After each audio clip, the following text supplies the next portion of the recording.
The Mona Lisa, the Pietà, the girl with a pearl earring. For a score of centuries, artists enriched Western society with their works of astonishing beauty. The Night Watch, the Thinker, the Rocky Mountains. Master after master, from Leonardo to Rembrandt to Bierstadt, produced works that inspired, uplifted, and deepened us.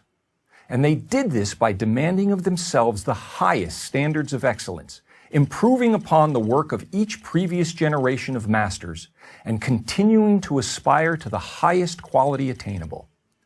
But something happened on the way to the 20th century. The profound, the inspiring, and the beautiful were replaced by the new, the different, and the ugly. Today, the silly, the pointless, and the purely offensive are held up as the best of modern art. Michelangelo carved his David out of a rock. The Los Angeles County Museum of Art just offers us a rock. A rock. All 340 tons of it. That's how far standards have fallen. How did this happen? How did the 1,000-year ascent towards artistic perfection and excellence die out? It didn't. It was pushed out.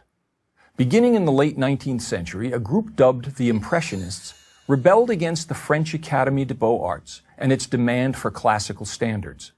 Whatever their intentions, the new modernists sowed the seeds of aesthetic relativism, the beauty is in the eye of the beholder mentality. Today, everybody loves the Impressionists. And as with most revolutions, the first generation or so produced work of genuine merit. Monet, Renoir, and Degas still maintained elements of disciplined design and execution. But with each new generation, standards declined until there were no standards. All that was left was personal expression.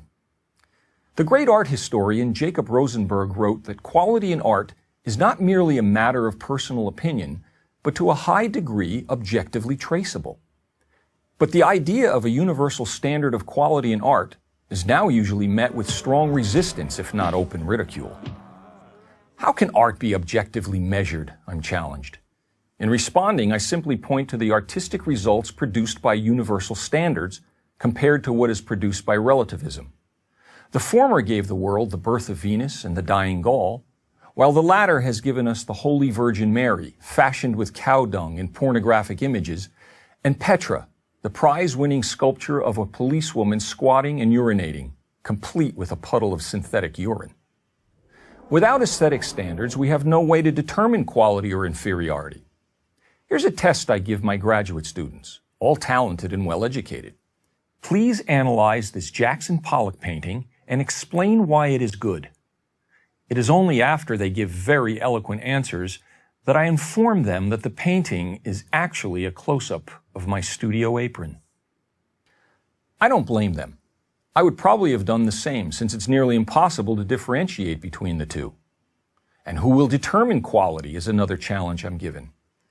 If we are to be intellectually honest, we all know of situations where professional expertise is acknowledged and depended upon. Take figure skating in the Olympics, where artistic excellence is judged by experts in the field. Surely we would flinch at the contestant who indiscriminately threw himself across the ice and demanded that his routine be accepted as being as worthy of value as that of the most disciplined skater. Not only has the quality of art diminished, but also the subject matter has gone from the transcendent to the trashy. Where once artists applied their talents to scenes of substance and integrity from history, literature, religion, mythology, etc., many of today's artists merely use their art to make statements, often for nothing more than shock value. Artists of the past also made statements at times, but never at the expense of the visual excellence of their work. It's not only artists who are at fault. It is equally the fault of the so-called art community, the museum heads, gallery owners, and the critics who encourage and financially enable the production of this rubbish. It is they who champion graffiti and call it genius, promote the scatological and call it meaningful. It is they who, in reality, are the naked emperors of art, for who else would spend $10 million on a rock and think it is art? But why do we have to be victims of all this bad taste? We don't. By the art we patronize at museums or purchase at galleries, We can make our opinions not only known but felt. An art gallery, after all, is a business like any other. If the product doesn't sell, it won't be made. We can also support organizations like the Art Renewal Center that work to restore objective standards to the art world.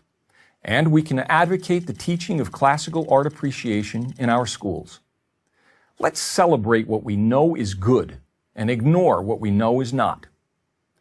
By the way, the white background you see behind me is not simply a white graphic backdrop. It is a pure white painting by noted artist Robert Rauschenberg at the San Francisco Museum of Modern Art.